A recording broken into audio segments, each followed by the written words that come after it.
Hi friends, my name is Kayla Rain and today I'm doing my March Owlcrate unboxing, and this officially makes a year of Owlcrate for both Owlcrate and here on my channel, which is really exciting. So the theme this month is writer's block, and I'm really excited to find out what is in the Owlcrate this month. I mean, I know it's in it because I saw it on Instagram, but I'm excited to open it and have these things in my hands. So as I said, Owlcrate has been around for a full year now, and I will definitely link my very first ever Owlcrate unboxing, which happened a year ago in March for their fantasy box, and it was a really fantastic box, and I haven't been disappointed with any box following that. And this is just a really awesome subscription site, and I love getting my Owlcrate monthly, and it's just been so fun to see them grow as a company.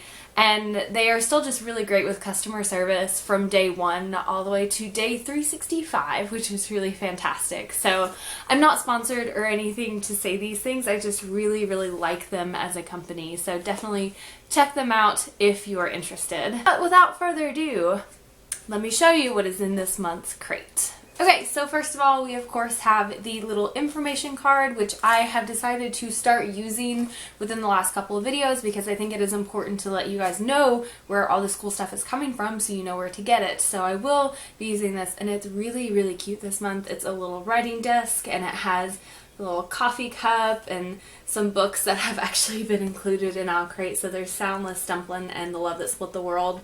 Super cute touch.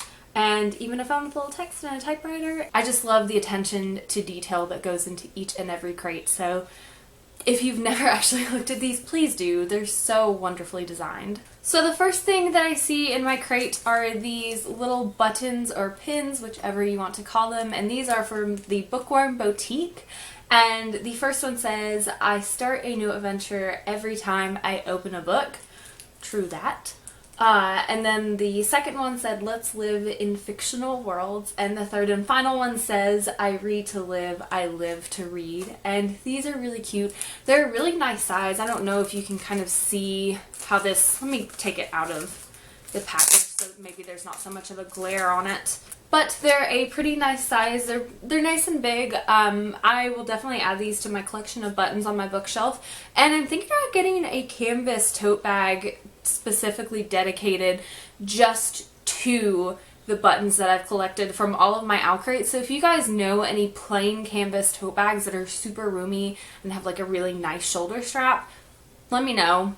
I'm on the market for it. The next thing included are some socks from Out of Print, and I love adding to my Out of Print collection. I have a couple of t-shirts from them. I have a little makeup bag or pencil pouch, whatever you want to use it for, and now I have some socks. And these are the banned book socks, so they have words on them, but they're completely censored out, which is just super cool. And if you like bookish related clothing, definitely check out Out of Print. They are a super awesome company, and they have some great stuff going on, and just their quality of clothing is really fantastic. So I highly recommend them. The first shirt I ever got from them was a Madeline t-shirt, and I've had that for a couple years, and that shirt is still trucking on, like no holes or anything. Their clothing is great quality. The next thing that I see, which I am super excited about, and I've totally, got stuck in my hair. Let's see, did I mess it up? The next thing that I have in here, oh my gosh, I keep doing that, is this like feather pen, and it's kind of like a quill, so it has like that pointed tip and like this cool little writing area, and the top is like this really bendy feather. And I love it. I've totally been fangirling about this. I saw it in a picture from Love Woke Me Up, so Emily Hornberg, her Instagram. I saw this and I was like, oh my god, I need that. And then my friend Chesney, who you might remember from my Y'all Fest vlog, she got the Owlcrate this month, and she got her little bendy feather pen in it too, and she loves it, and it's so cool, and I'm really excited to write with this. And I do most of my first drafting actually on paper, like on note cards. So kind of like research paper style. I do my first initial, like, I think this should happen in the chapter, on note cards. So I'm very excited to sit down and use this Hogwarts style. And this is from Kirkland, I think. I think that's a store, but I live in a very small town and we do not have one. So And then there is also 642 tiny things to write about, and this is from Chronicle Books, and it is just filled with 642 writing prompts. So I think this will be really good to throw in my purse and make it an effort to write every single day, because I know established authors tell you that the road to success is writing every single day, and I'll be honest, I don't have time to sit down and dedicate myself to the manuscript that I'm working on every single day, but I do want to make a habit of writing something every day, whether that's a to-do list or just kind of like a diary entry, because that still does happen, or doing an exercise like this. And I think it would be really handy to throw it in my purse, so I always have it on me if I'm like waiting in line at the grocery store, or, you know, just find some extra time on my hands at some point throughout the day. It is always with me. And the last thing, as always, in the Owlcrate is The Serpent King by Jeff Zenter, and I'm really excited that this was the book that was included this month because it's been on my radar. I know I wanted to pick it up and at least read it because there's an event at my local bookstore, Malaprops, and Stephanie Perkins is moderating the event, so of course I wanted to be there, and I know that Jeff was going to be on the panel of authors, and I wanted to check out his work. And this is actually a debut novel, which I need to start like kicking it into high gear on the debut author challenge, because I am currently 2 books behind on that one. But I'm excited. This cover is really, really stunning. To my knowledge, this is a really unique contemporary book that's just kind of like small town southern vibe, which I'm very excited about because I live in a small southern town, so I think it'll be nice to kind of have that vibe, and then I can be an expert judge on the correctness of this. I'm just kidding, I'm not an expert on anything, but I am excited about this. I've heard really great things. Stephanie Perkins blurbs the back. So The Serpent King gripped me in its coils and kept me turning its pages late into the night. A triumph of love and dignity.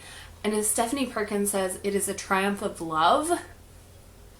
That's all I need. And I know that Adam Silvera has had positive things to say about this book, so I am very excited about that. Yeah, it also came with this print, which I'm really excited about. I think I just spit a little bit. Sorry. It came with this print, which I am trying to start a collection of like little cute, cool prints like this, just to take to author signings and events, so I can have the author sign the page with their art print in addition to books and stuff. That way it's, I don't know, it's a little more unique for me, and it's something I can access and have all together instead of just being like, oh, where do I find my signed books on the shelves and stuff like that. So yeah, and then it came with another little print with a note on the back from the author, and Owlcrate's always really good about including just personal stuff for their subscribers that are from the authors, and that is just such a huge perk to subscribing to Owlcrate. On top of getting all that other awesome stuff, you get this personal message from the author. And I just love the little touches that Owlcrate has, and it's just really incredible, the brand that they've created and just the delivery that they've had on every single one of their boxes has been incredible. So I love Owlcrate. I know I've said it a million times. Obviously I like it because it's a year worth of Owlcrate videos here, but yeah, I love it. I love it. As usual, all links will be in the down bar below, so if you want to, you can follow me on Goodreads, Twitter, and Instagram, which I recommend you do because sometimes I post stuff on there more frequently than I do here because, you know, editing videos and filming them takes forever. And, oh, please forgive me for saving forever. But that's it for today. As always, guys, thank you so much for watching. Stay weird.